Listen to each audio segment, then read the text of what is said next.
Have you ever stood with somebody and said, "No, let's look, it's right there. Can you see it? Here, you look. Can you see it?" I mean, there's a lot of ways to see things, isn't there? You know, it's right there. There's many ways to see things. I mean, we sing a song called "Open the Eyes of My Heart, Lord. Open the eyes of my heart." There's a spiritual way of seeing things. There's a natural way of seeing things, a metaphorical way of seeing things. We recognize that maybe things are hard to perceive. I can't see this, Lord. I can't see you. So open the eyes of my heart. You know, sometimes we can't see things when they're literally right in front of us. In Isaiah 43:19, the Lord asks the prophet if he can see. I mean, he says, "Behold, I'm doing a new thing. Can you perceive it? It springs up right now." He goes, "Do you perceive it? I will make a way in the wilderness and rivers in the desert." Now there's the question. Can you perceive it? Bottom line, sometimes we can't. We just can't see. And when God asks us a question like, "Can you see it?" He's basically saying, look deeper. Look with a different lens. Look spiritually. Eyes of the Spirit. Open the eyes of my heart that I would see. Revelation says that we get salve for our eyes to see, really see. Can you see what God is doing? I mean, seeing our world in crisis and the trouble and pestilence and disease and all of that, and we shouldn't be surprised, right? If we read the scriptures, it talks about what to expect in the days that we live in. But sometimes we can't see what God's up to in the midst. Can you see what God is doing in the midst of these trials? Is he making a way in the wilderness? Is he making rivers in the desert? Can we see that he's causing people to see that their idols, our idols, aren't trustworthy? Whether it's government or science or convenience and comfort, freedom, whatever that thing is that we'll run to instead of him, he'll take those things down. And he'll make streams refreshing in the desert. We were in Israel one time, and we were down in the lowest place on earth, in the Dead Sea, driving along there in our bus. And all of a sudden we seen, oh my goodness, streams in the desert. It's a privilege to see these because they don't happen all the time. But everything runs down gravity into the lowest place on earth. So from the seas and the rivers and the streams are all flash flood flying into the Dead Sea. And we were driving along there in our bus, and look at that. And it's just pouring off the mountainsides. And the bus driver literally had to pull over and stop. We had to stop at a place called En-Gedi because we couldn't go any further because we couldn't drive through the river going over the highway. It was a stream in the desert.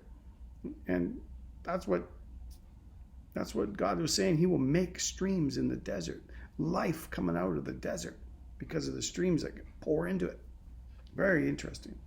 So can we see that he's causing people to deal with their idols? I mean, remember the fires of 2017? That seems so long ago.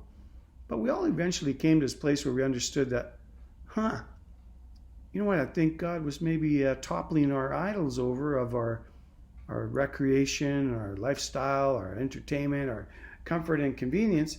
He was kind of knocking those things down by the fires.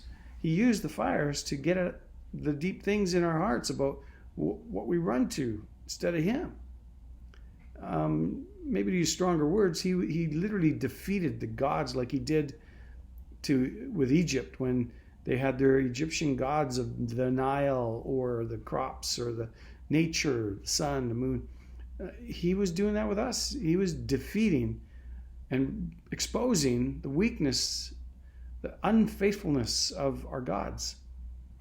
And that's what he wants us to know, that they are unfaithful, that they are not trustworthy, and that they're weak, whereas he is strong, very trustworthy, and so faithful.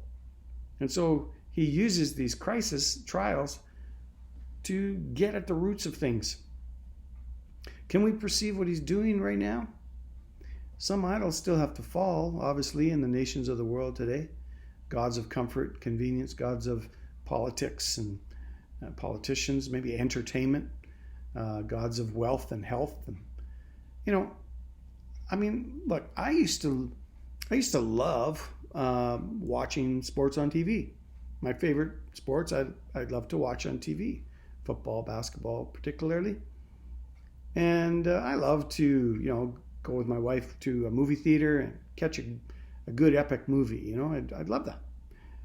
I realized it was about a month ago, I was like, I really don't miss the sports. I can still watch them on TV if I wanted to. And occasionally, actually, I catch a quarter of a basketball game, or, I was like, what? The NFL's in the playoffs? It was just, the void was filled with other things that were more important and more godly in a lot of ways for me. So whereas I would run or escape to a movie or to sports, I'm just going to go watch my sports, and find my comfort there. God toppled those idols in my life.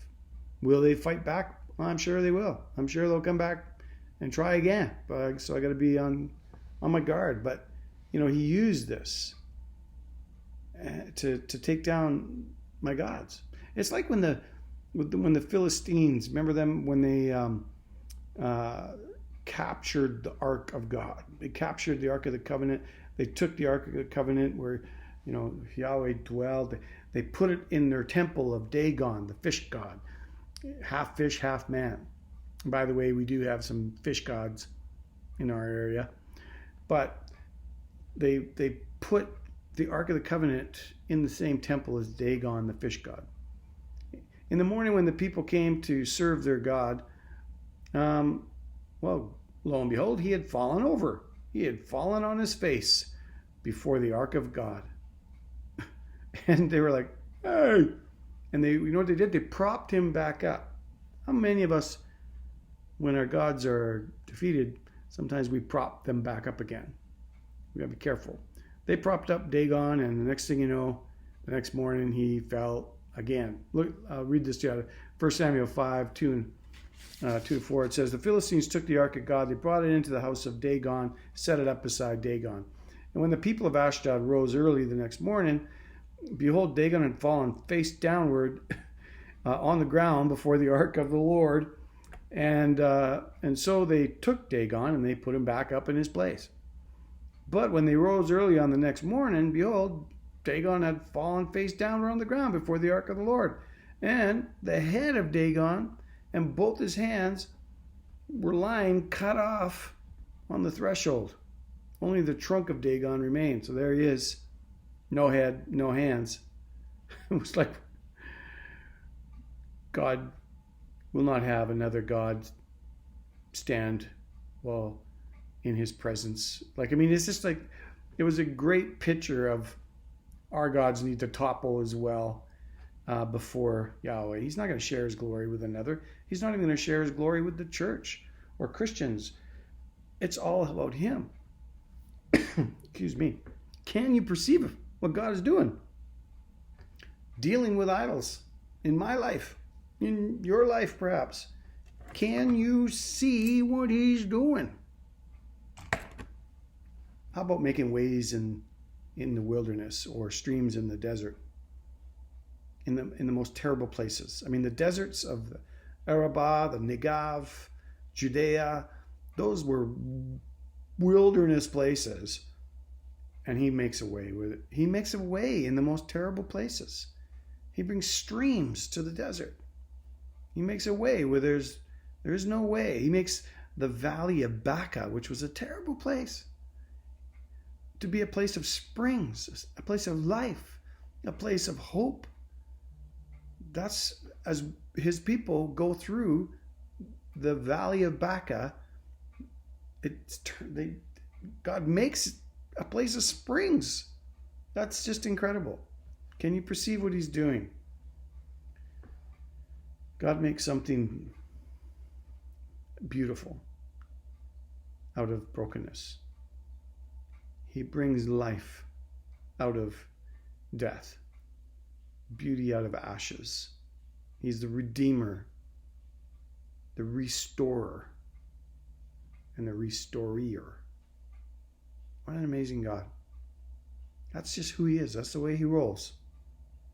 And he's faithful to complete the work that he's begun in you. You can trust him. He's with you. He's with us. You can trust him. Keep your eyes fixed upon him. And he asks you, can you perceive what I'm doing? Behold, I'm doing a new thing. Can you see it? Look, it springs forth. It's away in the wilderness. It has streams, rivers in the desert. Can you see?